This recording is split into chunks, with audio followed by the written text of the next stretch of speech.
Hello and welcome friends, स्वागत है आप सभी का YouTube channel masters in ethical hacking पे। तो दोस्तों, अगर आप मोबाइल फ़ोन इस्तेमाल करते हैं और या फिर आप मोबाइल फ़ोन लेने जा रहे हैं और ये वीडियो आपने नहीं देखा है तो आप समझ लो आप बहुत सारी ऐसी चीज़ों के बारे में नहीं जान पाएंगे जो कि आपके लिए बहुत ज़्यादा ज़रूरत थी जानने के बारे में।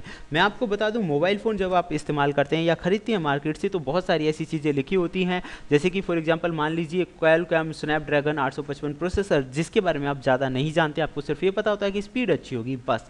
तो वास्तव में ये क्वालकॉम स्नैपड्रैगन 855 प्रोसेसर का मतलब क्या है, जो टेक्नोलॉजी में लिखा होता है कई बार 7nm 10nm वगैरह, ये सारी चीज़ें क्या होती हैं, चिपसेट डिज़ाइनिंग और बहुत सारी ऐसी चीज़ें जिनके बारे में आपको पता होना चाहिए, जिसकी वजह से एक मोबाइल की वास्तविक स्पीड और कॉस्ट का आप अनुमान लगा पाएंगे। तो उन्हीं चीज़ों के बारे में जानने वाले हैं हम आज के इस वीडियो के अंदर।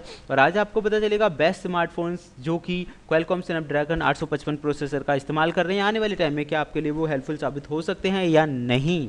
एंड इन सभी के साथ मैं आपको बता दूं, नया चैनल जो हम शुरुआत कर रहे हैं, क्योंकि चैनल पे स्ट्राइक्स आती रहती हैं, नया चैनल हम शुरुआत कर रहे हैं पचौरी.com के नाम से, तो उसका लिंक आपको डिस्क्रिप्शन में मिल जाएगा और उसके बारे में हम बताएंगे आपको आगे। लेकिन उससे पहले हम जान लेते हैं इन चीज़ों के बारे में। दोस्तों, मैं आपको बता दूँ स्नैपड्रैगन 855 ये वास्तव में है क्या। सबसे पहले हम बात करते हैं क्वालकॉम।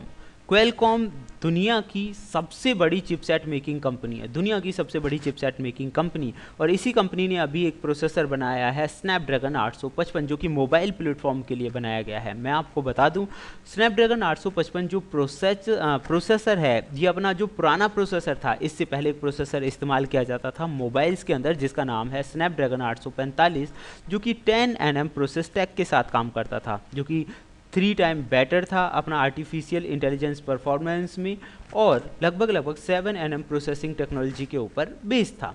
अब आपको ये 7nm 10nm का चक्कर क्या है वो मैं आपको थोड़ा आगे बताऊंगा। इसके कुछ और फीचर्स जान लेते हैं। इसके सबसे जो मेजर फीचर है, यानी कि ये जो स्नैपड्रैगन 855 मोबाइल प्लेटफॉर्म है या ये जो चिपसेट है, इसकी खास फीचर्स क्या हैं। इसकी मदद से आप देखिए 5G नेटवर्क एक्सेस कर पाएंगे, ये काफ़ी अच्छा है।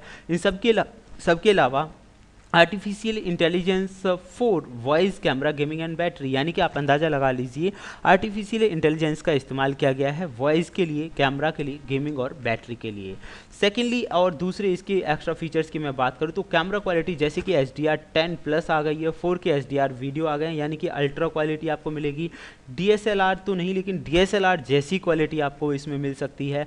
प्रोसेसर क्विक चार्जिंग के साथ साथ मैं आपको बता दूं इम्प्रूव वाईफाई और कंप्यूटर विजन का इसमें इस्तेमाल किया गया है। दोस्तों, कंप्यूटर विजन का यहाँ पे ये मतलब है कि अच्छी हाई क्वालिटी की इमेजेस को आप इसमें प्रोसेस कर पाएंगे, देख पाएंगे और प्रोड्यूस कर पाएंगे दूसरी फॉर्म्स के अंदर। तो मतलब हाई क्वालिटी जो रिजोल्यूशंस होते हैं उनके साथ बहुत अच्छे से तालमेल बना सकते हैं इस प्रोसेसर की मदद से। इन सब के अलावा enhanced gaming, 3D sonic fingerprint scanning और फेशियल रिकॉग्निशन के फीचर इसके अंदर हैं, जो इसे कुछ नया बनाते हैं। अब मैं आपको बता दूं, मोबाइल की दुनिया में 7nm 10nm और 14nm जैसे शब्दों का क्या मतलब होता है और ये हमारे लिए कितने हेल्पफुल हो सकते हैं। दोस्तों, CPUs जो बने होते हैं वास्तव में फोटो लिथोग्राफी की टेक्निक्स की मदद से बने होते हैं, जहाँ पे इमेजेस को CPU पे सिलिकॉन के पीस पे भेजा जाता है, मतलब वो उनकी प्रोसेसिंग वगैरह की जाती है। तो जितना स्मॉलर इसका साइज़ होगा, जितना छोटा इसका साइज़ होगा, उतना ही मैन्युफैक्चरिंग की जो कॉस्ट है वो कम आएगी और पावर एफिशिएंट होगा वो, मतलब मैन्युफैक्चरिंग कॉस्ट तो कम आएगी ही आएगी। इन सब के अलावा उसके बहुत सारे और फ़ायदे हैं, जैसे कि मान लीजिए उसकी जो कैलकुलेशन स्पीड है वो बढ़ जाएगी, हॉट वो जल्दी से नहीं होगा, एंड इन सब के अलावा परफॉर्मेंसेस बढ़ जाएगी। और देखिए कोर्स ज़्यादा लगाए जा सकते हैं। देखिए कॉस्ट कम हुई, स्पीड ज़्यादा हुई। NM का मतलब होता है यहाँ पे नैनोमीटर, यानी कि 7 नैनोमीटर का स्पेस घेरता है कोई भी, मतलब स्पेस ऑक्यूपाई करता है चिप पे। तो जितना छोटा साइज़ होगा ना, उतनी ही छोटी डाई उसके लिए इस्तेमाल की जाएगी। अगर छोटी डाई का इस्तेमाल किया जाएगा तो इससे जो कॉस्ट है वो कम हो जाएगी। दूसरा, AMD जैसे जो प्लेटफॉर्म है उनके लिए वो ज़्यादा कोर का प्रोसेसर्स प्रोड्यूस कर सकते हैं, क्योंकि जितने ज़्यादा कोर होंगे प्रोसेसिंग स्पीड उतनी ही ज़्यादा बेटर होगी। तो वो मान लीजिए पहले AMD ने 32 कोर का प्रोसेसर निकाला था, अब वो 64 कोर की सर्वर चिप भी जैसी चीज़ें भी आसानी से बना सकता है और उसे आसानी होगी। तो आप समझ गए होंगे, 14nm मतलब 14 नैनोमीटर वो ज़्यादा स्पेस घेरता है, 7nm मतलब 7 नैनोमीटर वो कम स्पेस घेरता है। देन इन सब के अलावा अगर मैं बात करूं कि 7nm बेटर है या 14nm बेटर है, तो दोस्तों 101% अगर मैथमेटिकली सोचें तो हमें लगेगा कि 14 नैनोमीटर ज़्यादा बेटर है, क्योंकि 14 ज़्यादा साइज़ है, नंबर संख्या बड़ी है, लेकिन वास्तव में 7 नैनोमीटर इस मोबाइल प्लेटफॉर्म में या सीपीयू के प्लेटफॉर्म के सीपीयू की टेक्नोलॉजी के हिसाब से हम सोचें तो 7 नैनोमीटर ज़्यादा एफिशिएंट और अच्छा है, क्योंकि वो कम स्पेस घेर रहा है। तो उस हिसाब से 7nm 14nm से बेटर हुआ। अब हम बात कर रहे हैं उन मोबाइल फ़ोन्स की जो कि आने वाले टाइम में जो अभी हम प्रोसेसर की बात कर रहे थे स्नैपड्रैगन 855 के साथ आने वाले हैं। दोस्तों Lenovo Z5 Pro GT जो ये है, ये काफ़ी बेहतरीन मोबाइल है, जो कि अभी इंडिया में लॉन्च नहीं हुआ है, लेकिन चाइना जैसी कंट्रीज़ के अंदर है। लेकिन आने वाले टाइम में इसके स्नैपड्रैगन के साथ ये लॉन्च होने वाला है, जिसके साथ फ्रंट में दो कैमराज हैं 24 मेगापिक्सल्स और 16 मेगापिक्सल, और बैक में भी दो कैमराज का वो बैक में थे, फ्रंट में भी दो कैमराज का इस्तेमाल किया गया है 16 MP और 8 MP का। रैम और रोम की बात करें तो अलग अलग स्पीड और प्रोसेसिंग के साथ हैं ये 6GB 128, 8GB 256 के साथ हैं। बैटरी इसकी 3350 mAh के साथ है और एंड्रॉयड 9.0 का आप इसमें इस्तेमाल कर पाएंगे, उसी के साथ ही आ रहा है।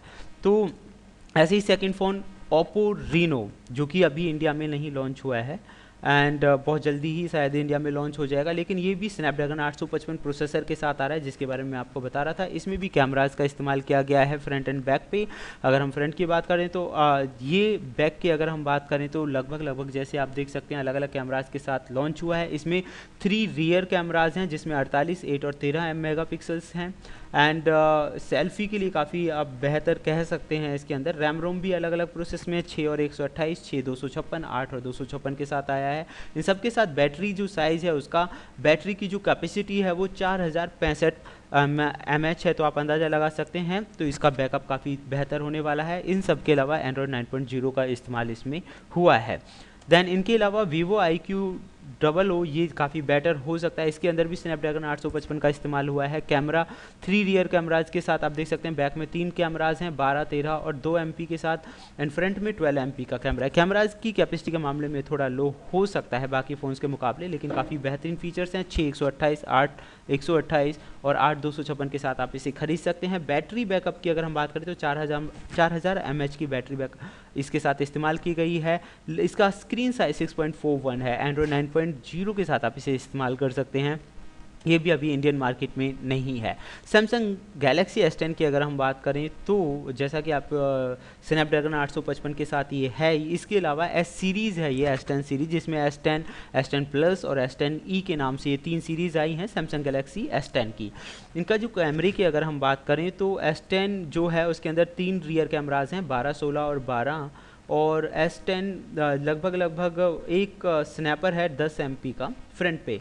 और S10 प्लस की अगर हम बात करें तो सेम ही हैं, लेकिन बैक में 2 कैमराज हैं 10 और 8 के साथ। रैम रोम मल्टीपल ऑप्शंस के साथ हैं, जैसा कि आपने अभी देखा था 6 128, 6 256। बैटरी इसका 3400, 4100 और 3100 mAh के साथ है। तो बैटरी इन तीनों का अलग अलग है, S10, S10 प्लस और S10e। इसके अलावा Xiaomi Mi 9, जो कि अगर मैं बात करूँ Xiaomi Mi 9, ये भी 855 स्नैपड्रैगन के साथ है। फ्रंट एंड बैक कैमराज की हम बात करें 3 रियर कैमराज हैं 48, 12 और 16 MP के साथ, एंड 20 MP का फ्रंट कैमरा है। तो ये कैमरे के मामले में इसका कॉन्फ़िगरेशन बाकी के मुकाबले काफ़ी अच्छा है। रैम रोम सेम है 6GB 128GB 8GB 128 के साथ। बैटरी बैकअप इसका 3300 mAh है, जो मुझे लग रहा है शायद थोड़ा कम है, लेकिन आपके अकॉर्डिंग आप देख सकते हैं कि इतना बैटरी बैकअप काफ़ी है या नहीं है। एंड्रॉयड 9.0 इसके साथ भी है। सोनी Xperia 1 जो कि आने वाले टाइम में काफ़ी बेहतर हो सकता है, क्योंकि इसके अंदर 21.9 एस्पेक्ट रेशियो निकल के जो काफ़ी बेहतर इसे बनाता है। ट्रिपल कैमराज मॉड्यूल्स हैं 12 MP, 8 MP एंड सेल्फी स्नीपर्स जो इसको अलग और यूनिक बनाता है। एंड रैम रोम जो भी है 6GB रैम और 128GB इंटरनल स्टोरेज के साथ है। ये है 3000 mAh बैटरी के साथ और एंड्रॉयड 9.0 के साथ। अभी प्री ऑर्डर अगर हम बात करें तो यूएस के अंदर आप अंदाज़ा लगा सकते हैं, इसका प्री ऑर्डर जो था $999 था। हालांकि अभी ये इंडिया में लॉन्च नहीं हुआ है, आप अंदाज़ा लगा सकते हैं इसकी कॉस्ट इंडिया में क्या रहेगी। तो इन सब को बताने के साथ साथ मैं आपको बता दूं स्नैपड्रैगन क्या है, नैनोमीटर्स वगैरह वो टेक्नोलॉजीज़ क्या हैं, उनके साथ साथ कौन कौन से फ़ोन्स में उनका इस्तेमाल किया गया है या आने वाले हैं। इस तरह के वीडियोज़ हमारी प्लानिंग थी कि हम अपने नेक्स्ट चैनल पे दें, ताकि आप फ़ोन्स के अंदर की चीज़ों के बारे में भी जान सकें जो हम डेली बेस में इस्तेमाल कर रहे हैं, जो कि आपकी नॉलेज के लिए काफ़ी हेल्पफुल होंगे। तो आप इस बारे में अपनी राय दें, क्या इस तरह के वीडियोज़ हम अपने चैनल में डालें या फिर कुछ डिफरेंट टाइप की जो टेक्नोलॉजीज़ हैं वो हम अपने दूसरे चैनल पर डिस्कस करें। तो फिलहाल के लिए इतना ही। देखते रहिए YouTube channel masters in ethical hacking. Thank you friends.